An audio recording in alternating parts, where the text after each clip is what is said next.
Bonjour, je me présente, je m'appelle Aloïse Pierre, je suis infirmière et formatrice. J'ai toujours aimé transmettre et partager mes connaissances, aussi bien auprès des étudiants infirmiers en étant tutrice de stage, qu'auprès des patients en organisant et en animant des parcours d'éducation thérapeutique.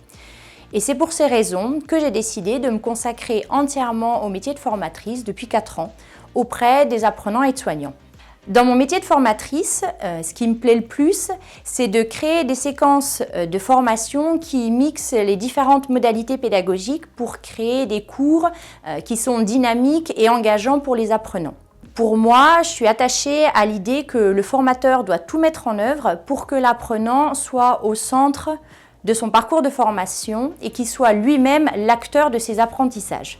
L'année dernière, j'ai eu la chance d'être accompagnée par le pôle formation santé dans la consolidation de mon projet professionnel en me permettant de suivre et de valider les enseignements du Master 1 Sciences de l'éducation, formation des adultes et métiers du numérique. Cette année de formation a permis de confirmer mon appétence pour les technologies éducatives, mais elle m'a surtout permis une réflexion sur les conditions nécessaires pour l'utilisation efficace de ces nouvelles technologies éducatives. Je suis donc porteuse du projet sur l'évolution du métier de formateur, permanent et vacataire, pour intégrer les nouvelles modalités pédagogiques. Ces nouvelles modalités pédagogiques ou blended learning, c'est de l'apprentissage mixte, c'est-à-dire qu'on va regrouper à la fois l'apprentissage en présentiel et toutes les possibilités offertes par l'apprentissage, par la formation en e-learning. Avec les collègues qui ont accepté de travailler avec moi sur ce projet, nous allons donc poursuivre la digitalisation que le pôle a entrepris en 2020. Le blended learning présente plusieurs avantages. Tout d'abord, la flexibilité. Ça permet aux apprenants d'avoir accès à des contenus, à leur rythme, au moment où ils le souhaitent. Le blended learning, ça permet aussi de personnaliser les parcours de formation en alternant entre les modules en présentiel et les modules en distanciel.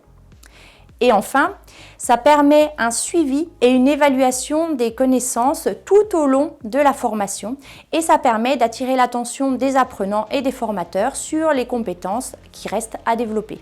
Malgré tous ces avantages, le blended learning peut parfois présenter quelques inconvénients.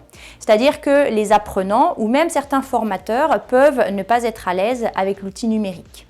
Et puis la coordination entre les modules en ligne et les modules en présentiel peut parfois poser des défis logistiques.